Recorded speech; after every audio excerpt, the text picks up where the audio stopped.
Why is there so much of a softening in the trucking industry? Some segments do continue to thrive while others, it's a challenge for them. The industry was just thriving. The state of California just dares businesses to be successful. All of the regulations, which I mentioned before, those do have an impact. We've been around for 92 years. We're the largest state trucking association in the nation. The reason why 99.99999% of trucking companies join the CTA is for the representation and the advocacy.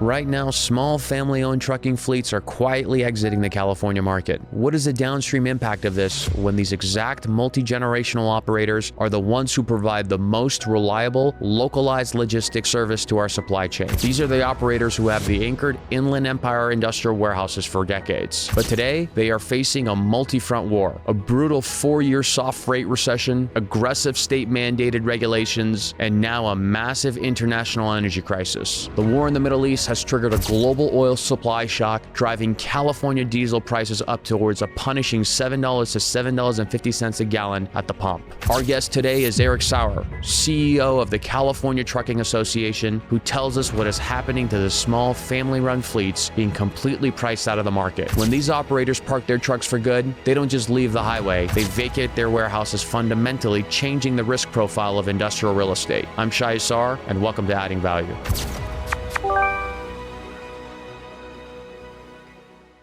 Eric, good morning. Thank you so much for coming today. Yeah, thanks for having me. Pleasure.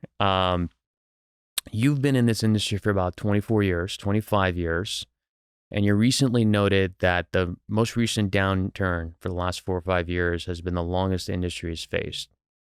Can you kind of give us some insight on what the current macro state of the trucking industry is? Sure. It's in my time at CTA, I think I've been involved where, there's the cycle goes up and down. It's like a roller coaster every few years where the freight industry is not as robust. It's a soft freight market. So it's not like it's something new, but this time, I think we're going on 4 years now, has probably been the longest run of a soft freight market that I've witnessed. And there's a lot of factors that come into play on what is going on. Some segments do continue to thrive while others, it's a challenge for them. The factors that play into it is, coming off of COVID where, it was everyone was doing a mad rush to buy stuff, Amazon stuff on Amazon, like people staying home, they're purchasing a bunch of stuff, getting stuff done, projects done while they're working from home.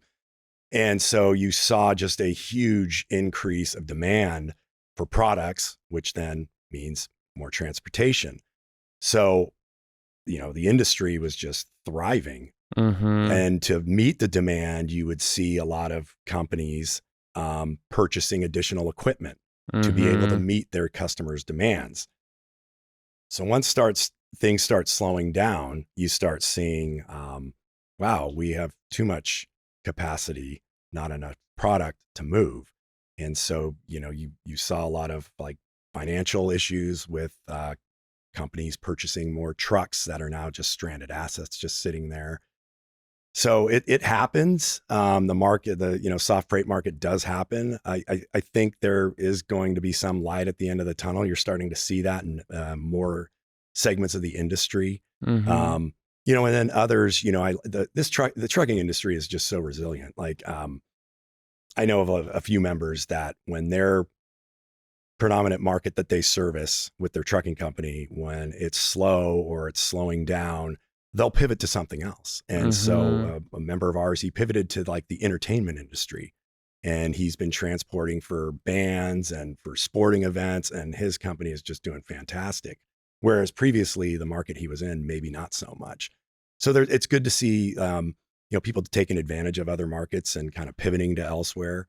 But this is a trucking industry. It's a challenging industry, and it's as the economy goes, so goes the trucking industry. You know what I find interesting, and I haven't been able to kind of figure out how closely the correlation is. It sounds like we're still kind of at like close to record rates of imports that are coming in through the ports of Long Beach and Los Angeles. And I can't remember where we were at the peak of the cycle, but let's say it's down 10 or 20% from the peak of the cycle, or 10% from the peak of the cycle. How is like, aren't these trucks the same trucks that were taking them to warehouses? If the imports have come down only 10%, why is there so much of a softening in the trucking industry? Well, in certain segments, that's the intermodal industry, the drayage industry. So you're going to see when, there's a lot of freight to move from the ports, when they're having record number of containers coming in, and, business coming in, that segment of the industry, depending on who their customers are and whatnot, they're going to obviously be busy doing their, shuttle runs to the Inland Empire or local distribution centers and whatnot. So you see those types of industries that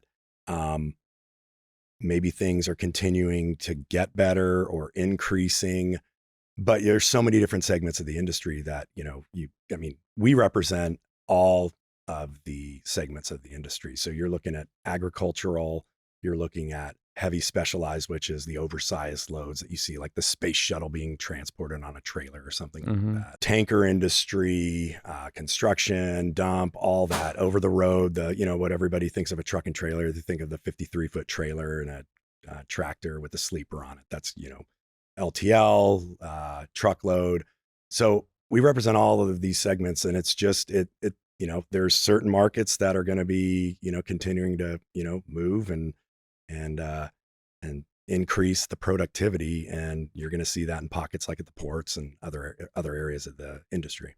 So it sounds like if I hear you correctly, like, really it wasn't necessarily that there were additional segments of the market above just the imports that were starting to grow during the COVID era that really surged the demand for trucking, and those segments might have fallen off.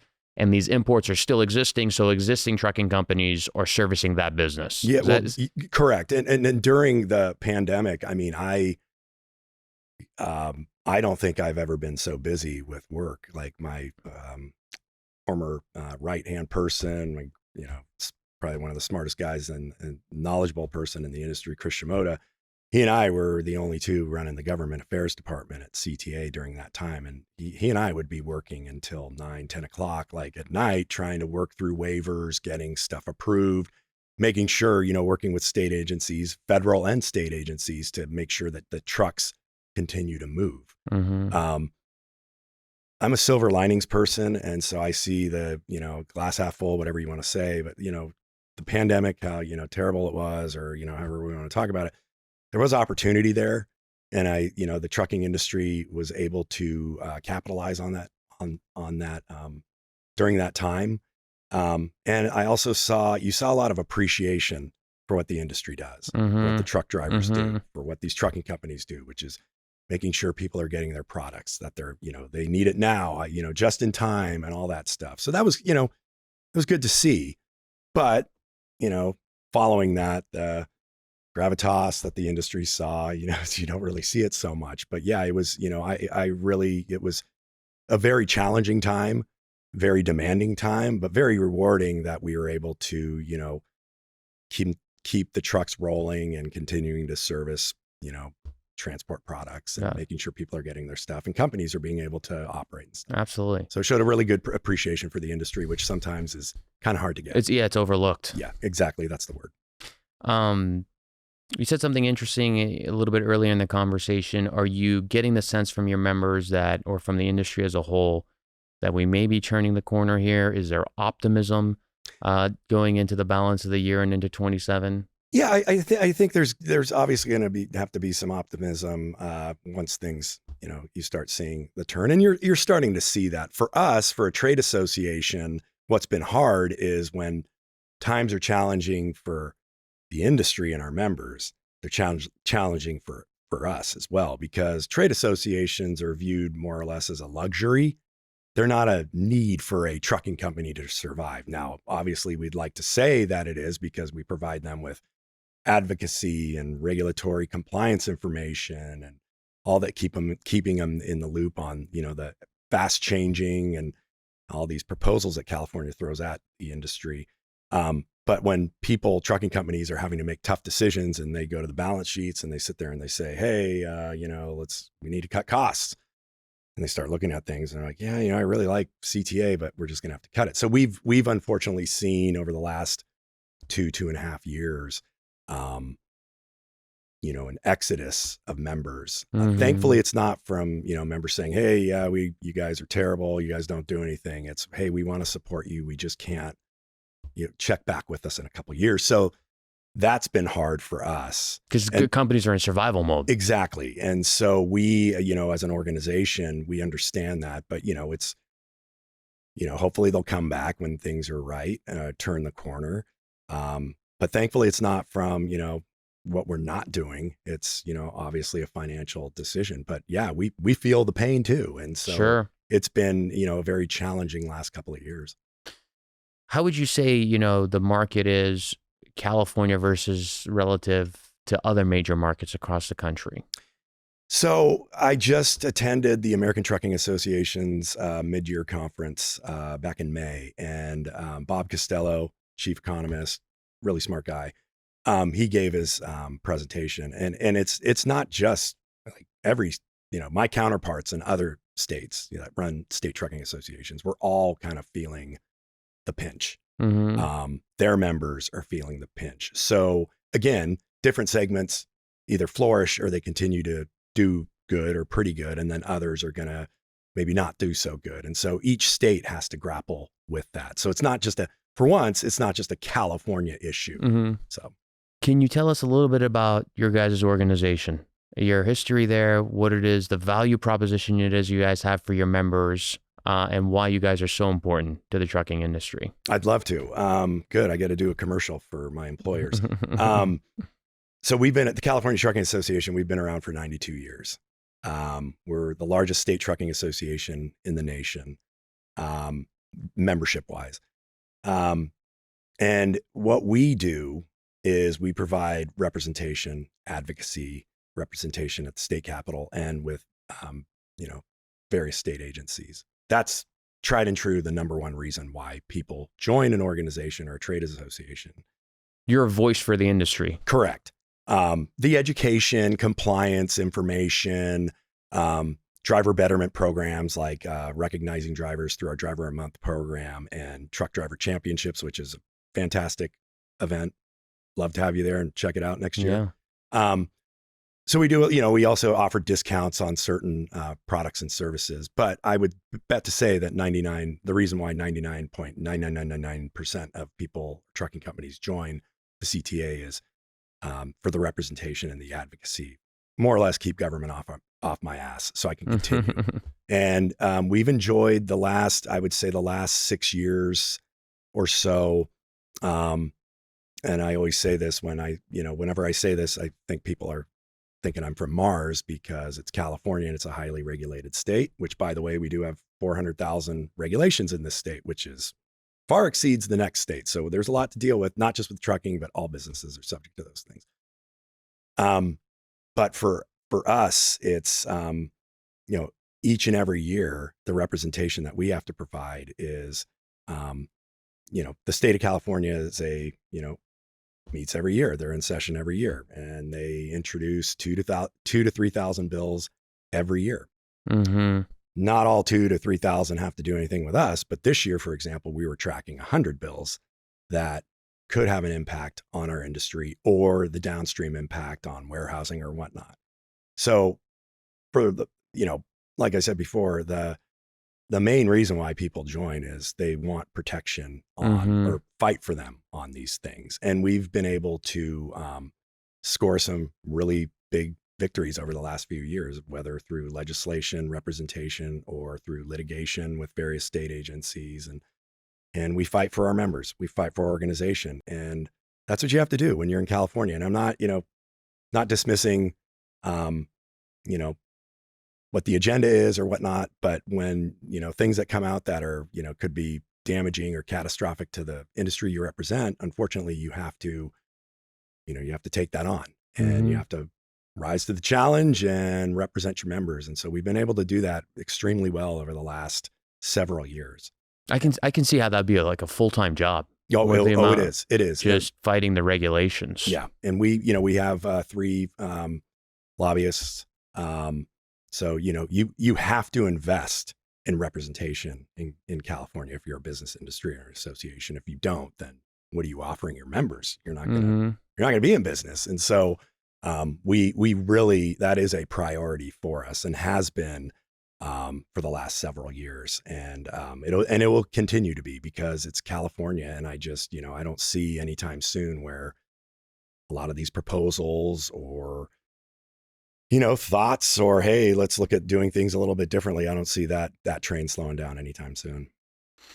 One of the things we were talking about a little bit earlier is that how, there's a unfavorable view of the trucking industry by the common person who may not necessarily know the details of how much the trucking industry actually contributes to the state of California and is a value add.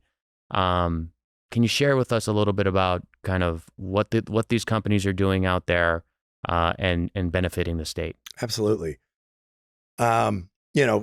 You're spot on. So the general person probably just sees a big truck and trailer and they're like, get out of my way. You're slow. You're taking up too much space. Like you're polluting, you're damaging the pavement. Unfortunately there's, you see some accidents that unfortunately occur.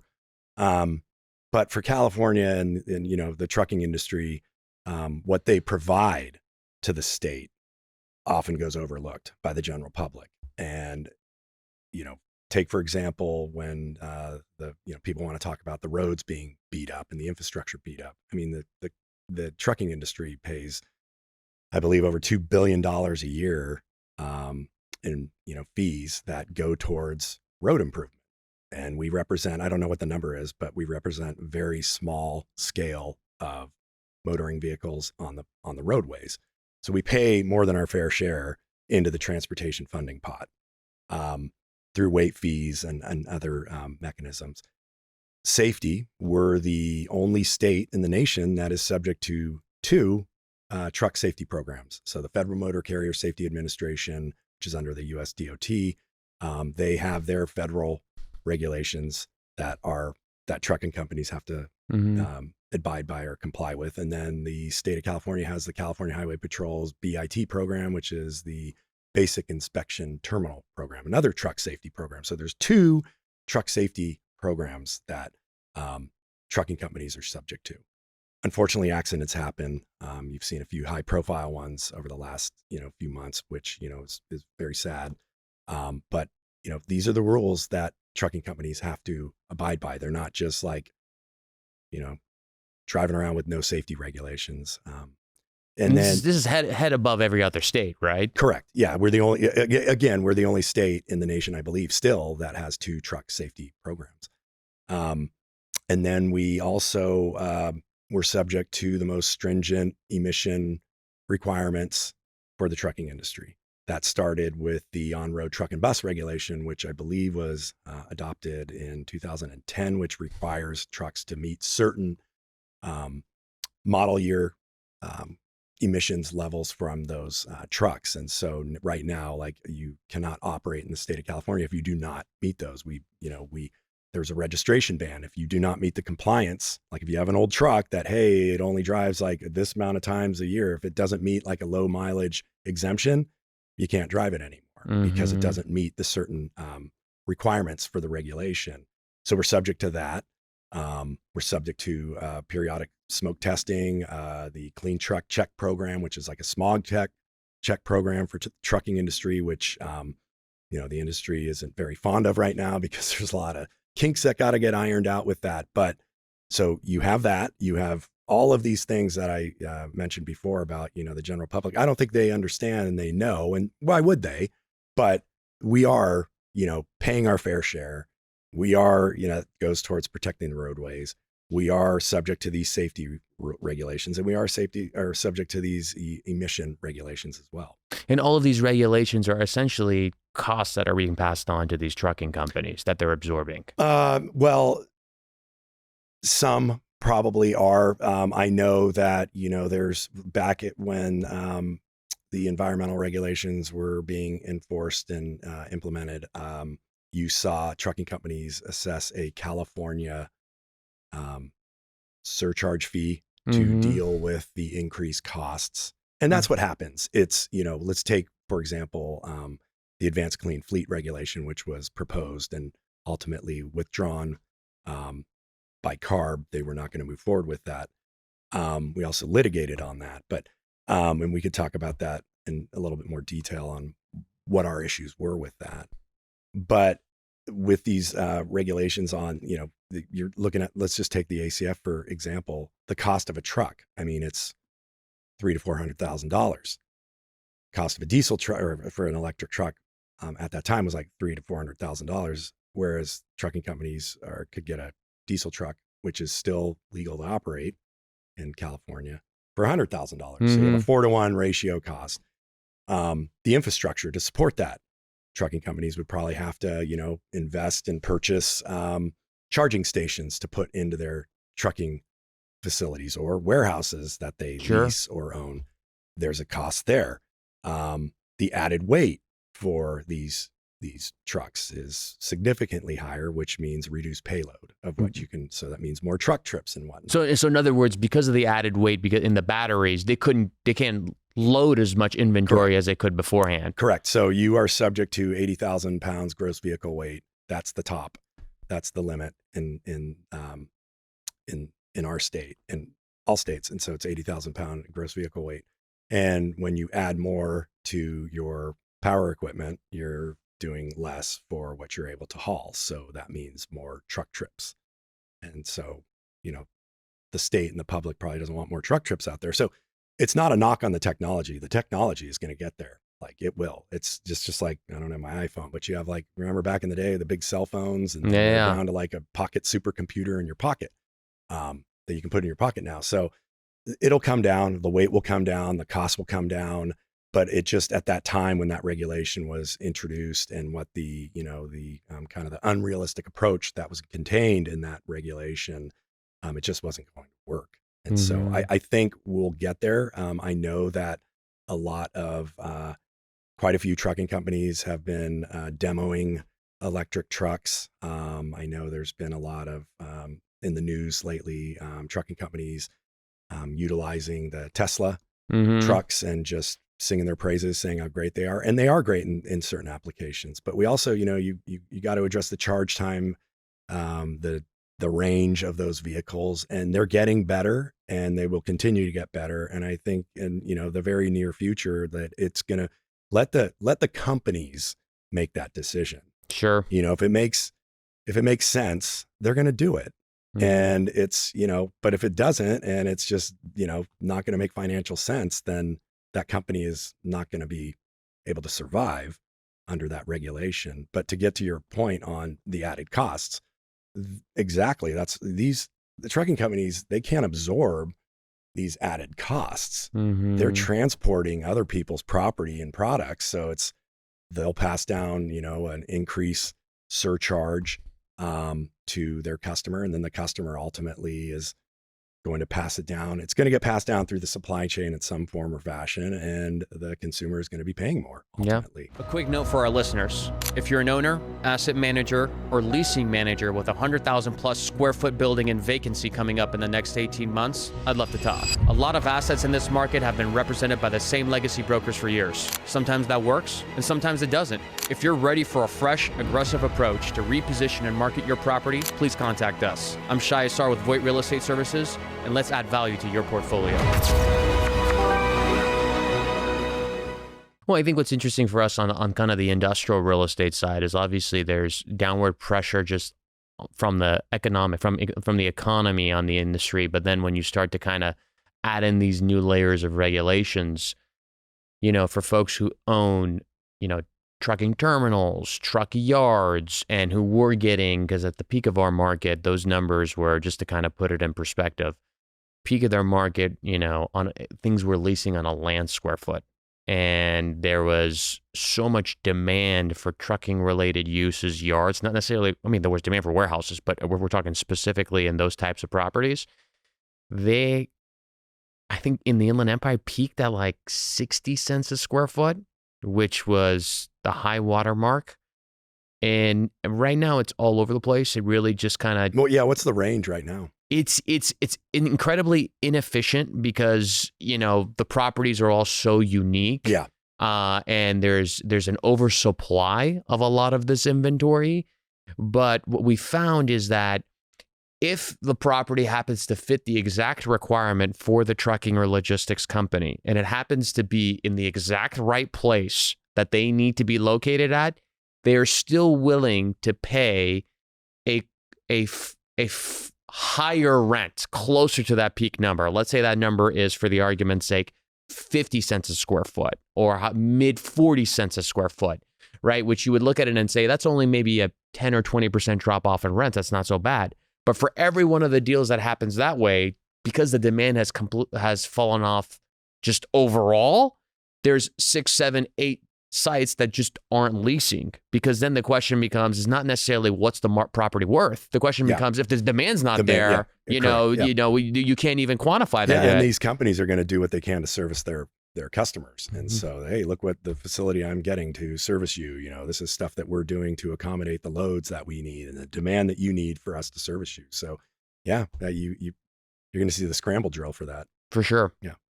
You dived into, you recently, guys, had a big win. I believe it was called AB 177. Is that what it is? Correct. AB 1777. 1777. Can you tell our viewers a little bit about kind of the story behind it, what you guys were able to accomplish with the state of California? Yeah. So AB 1777 was a bill that would have granted CARB, California Air Resources Board, the authority to implement more or less a statewide indirect source rule. So that first came out in South Coast Air Quality Management District, which we did file litigation on. We got an adverse decision on it. Just so viewers know, what is an indirect source rule? So an indirect source rule is it sets like a emissions limit on warehouses over, I believe it's 100,000 square feet. And so that's a big deal for us, because in our market, correct. we got a lot of 100,000 square foot warehouses, larger. So you have to meet a certain emissions level. And, you can do that through various ways, solar panels or, cutting off whatever, the site facility can do, putting in charging stations, whatever the facility is going to do to on their part to do it. But sometimes you need to go a little bit further. And that would allow them to do is trucks servicing those facilities, coming to them and saying, hey, you need to, the only way you're going to be able to enter this facility is to transition your trucks to a zero emission truck. So it's more or less like a backdoor regulation on getting trucks to transition from diesel to zero emission. So that bill was introduced last year. We were able to stop it, and then it was reintroduced this year, and we were able to stop it. And I don't want to just say there was fantastic coalition of, I believe, 66 business groups were part of the coalition this year.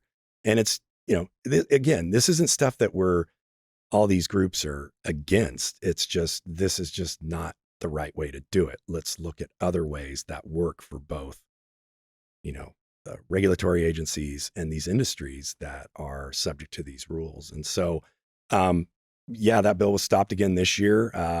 It's one of those bills that was a very priority, for the last 2 years. And so we were able to stop that bill again this year. Broad-based coalition, like many business groups were involved in it. And so, it was kind of a big deal for not just us, but those groups that were involved to get that bill stopped because of the impact it would have had on their membership. What do you think, and I was just going to follow up with that question, what do you think the impact would be not only for the members, but for example, if I'm a building owner and, or just an institution and we have buildings that are 100,000 square feet, what is the trickle down effect for someone like that? Well, you're going to look at like sometimes like these facilities, just the direct impact on the local community and the jobs that are, servicing or supporting those facilities. You look at that, you look at like the added costs for trucks having to purchase these trucks when maybe right now is not the right time. And again, going back to it, it's, you're seeing a more penetration of those trucks into the market, but that's for trucks that work and or operate in certain segments of the industry, short shuttles. Those make sense. They really do. Where they can do, return to base day in, day out, or truck trip. And they aren't going on long distances, but the impact impacts just, the warehouse facility, the companies that services, the outlying communities with, these, as far as jobs and whatnot. So, So if I'm hearing correctly, it's essentially, to one of your earlier points, it just makes it tougher for that business to survive, which ultimately will impact somebody who is a building owner on maintaining a tenant who's operating a healthy business. Yeah. And I don't say this all the time, but I have said it a couple times in the past, and people kind of looked at it as makes sense, and others kind of were a little irritated with it. But it seems like the state of California just dares businesses to be successful. Mm. All of the regulations, which I mentioned before, like I think it's 400,000. Those do have an impact, and I understand we do need to do better on cleaning up emissions. We do need to do better in a lot of different areas, but there's kind of a common sense approach in Right. doing that. The one size fits all doesn't usually work. Notifying or, looking at, considering the economic factors to not just the industries that are regulated by these regulations, but also the consumer. So it's going to have a downstream impact to the consumer. And so, for us, it's, we're California, and things, we're the incubator of a lot of things, and they blow eastward. And so other states, a lot of, states like to follow California's lead. And so, you see that quite a bit. You've seen it like ratchet up over the last few years. But, for some businesses, I'm aware of a few businesses that just said, hey, I've had it. I'm out. I'm done. Shut down. Like, we had a member company that was, in operation, third generation, I believe, over 70 years in operation, and they closed their gates. And the reason why is because they were in compliance with the rules. They spent millions of dollars to comply with the rules, but their competitor, they didn't. Yeah. So they were able to offer a lower rate to their major customer, and their major customer obviously took the lower rate, and that company went away. Yep. They just shut down. So, we're pro compliance. When the rules are, if there's once they pass or they're adopted, if there's litigation and you lose, and if there's no litigation and the rules are, effective date X, Y, and Z or whatever, those are the rules. And, our association organization, we're a pro compliance after going through the fight or just taking the approach that we're going to, stay off of that. But, we're pro compliance. So once, the on-road truck and bus rule, I know our members, they spent billions of dollars to comply with that. Their counterpart, they didn't, there was no really real enforcement mechanism until they tied it to registration. Got it. And so that, you got to level the playing field. If if every trucking company is subject to these rules, then it has to be enforceable. Absolutely. And, everybody has to play by those. I'm just curious, and maybe you have specific insight for the groups that were supporting that bill and trying to get it passed. What do you think their ultimate motivations were? Why were they driving it so strongly? Well, it's let's, we can go back to the Advanced Clean Fleet rule, which was the rule that CARB introduced a couple of years ago, which would have mandated all trucks over a certain timeline to transition to zero emission technology. And so we filed litigation on that. But once, as I mentioned to you when we were talking, I don't think many people had Trump winning on their bingo card. And I think the agency probably thought, Harris or Biden was going to win. And, because to get the ACF implemented and approved, you have to go through a waiver process through the US EPA. And it wasn't approved under the Biden administration. And there was no way Trump administration was going to approve that waiver. And so CARB understood that, realized that, withdrew the waiver. And so that rule went away. So you're seeing, like, in response to that, there's, environmental justice groups, other organizations. Their mission is to get to a zero emission technology, for cars and trucks. And so that bill was, kind of falls into that platform. And we'll see more proposals heading up. CARB has been very outspoken since the waivers were pulled from the USPA or the EPA. And that's their mission. That's their goal, is to, work on that. And so we understand that. And they're looking at other alternatives to the ACF rule. From what happened, they aren't able to do something like that because of the Congressional Review Act that was approved. So it's interesting to see what the next phase is going to be. The ISR would have allowed them, statewide authority to implement an ISR statewide. So, that was probably one of the scarier. Yeah. So we're involved, we're engaged, we meet with them and we provide input. And I think the dialogue is good with our association and the organization. And, our whole thing is, let's just kind of take a approach that's going to work for, both sides. Yeah. And I think we can get there. I mean, the industry, through the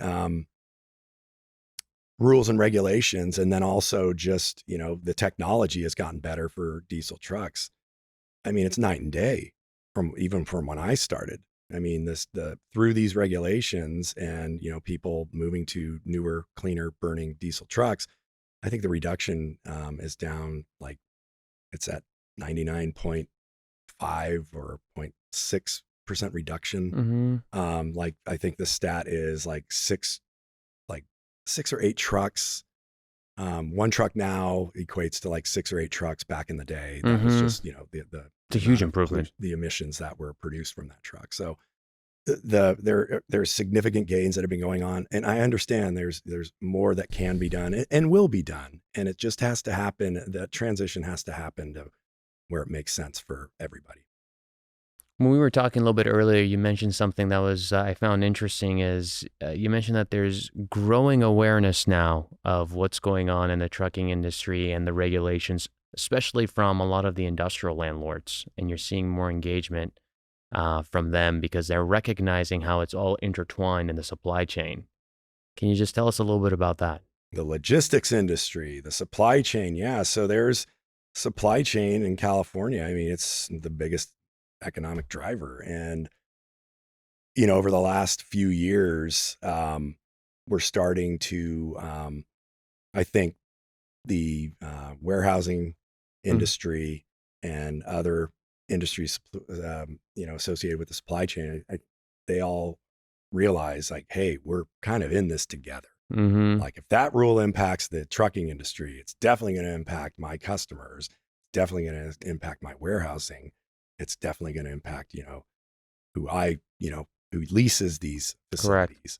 And so over the last, few years, we've been, I'd say, partnering with a lot of these organizations that represent various supply chain organizations. And,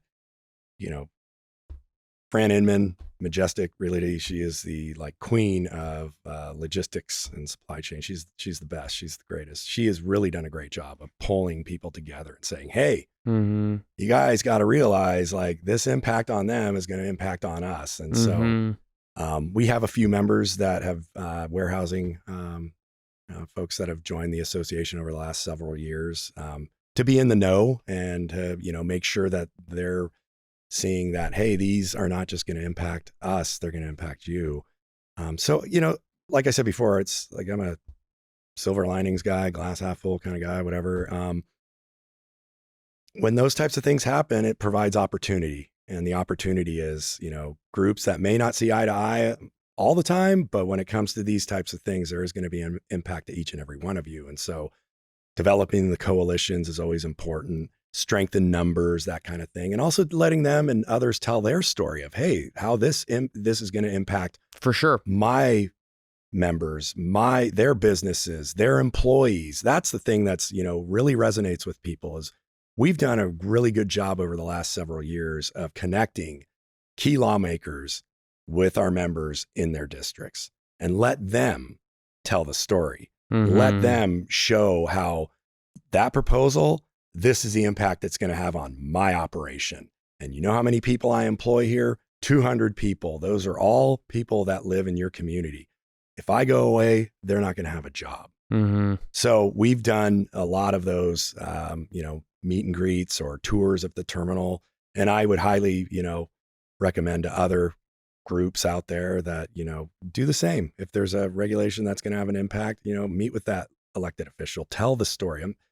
Let them know that, hey, this is going to not only impact me, but it's going to impact, the people that vote in this community and whatnot. And no one wants to see people close down their businesses, but unfortunately, sometimes because of high operating costs and the regulatory climate, that unfortunately happens. Yeah.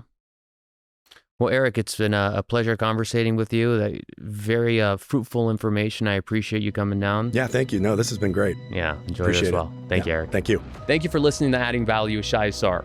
We'll continue bringing on guests with stories and insights that matter in the world of industrial real estate. If you enjoyed today's episode, please share it with a friend or colleague. And if you're a landlord, tenant, or investor exploring opportunities in the Inland Empire, feel free to reach out to us. We'd be happy to help you navigate the market.